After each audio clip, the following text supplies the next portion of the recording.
Hey friends, so I'm talking with one of my employees about the weakest link, and this is kind of universally, we know the weakest link in the chain is the one that tends to break.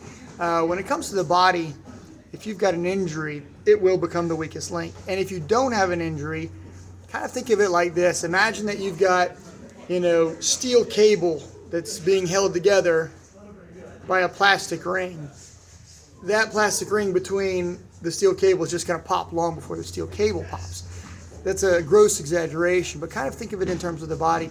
The connective tissue oftentimes becomes the weak link if we have conditioned the muscles to be super strong. So the elbow hurts because we've conditioned the bicep and the tricep to be strong when we're pushing and when we're pulling, and all that goes in the connective tissue in the elbow. So today, here I am, a guy that's been training his whole life. I punch, I kick, I grapple, I run, I can perform, but I have to be careful.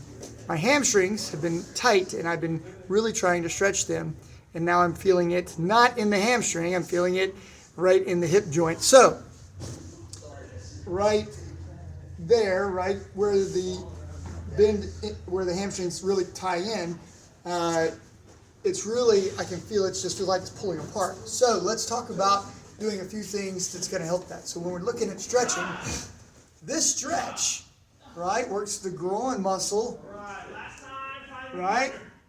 I can feel it a little bit here in the hamstring, but I don't feel it in the glute or right in the connective tissue right there in that joint. So I can do this. And when you have a drill that you can do, you should do that when you're injured. If it injures you more, you probably should not do that. So again, this is a good drill if you've got overly tight hamstrings, right? I am stretching this part rather than down here. So I can stretch that. I can feel this stretch. That's the connective tissue there without injury. That's pretty good. All right, so again, here, I can feel it. It's tight, really tight down in this area, but not behind the knee.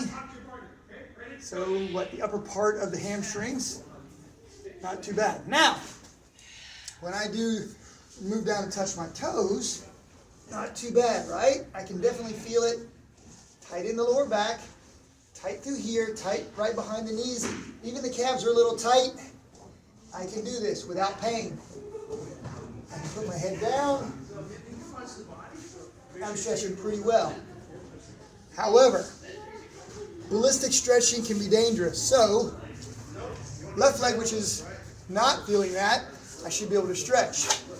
No problem, right?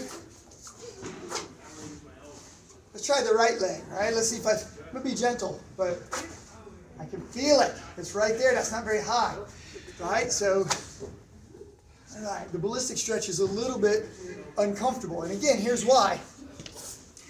The hamstrings have been really trained, so they're strong. And they're not really being flexible because they don't have to flex. The pulling is happening in that connective tissue right there. So you gotta look at the mechanics of the body, and you gotta understand how not to injure yourself. Find drills that work, that don't hurt you. Stop doing the drills that are hurting you until you've healed fully. And again, I'm not tore up bad. I can still fight. I can still kick. But I feel it. I can tell. And when you're like, ooh, hold on. What's that? That's when you start making adjustments. Don't wait till it's broken. Guys, I hope this has been a helpful video. I'll catch up with you guys soon. Continue to train.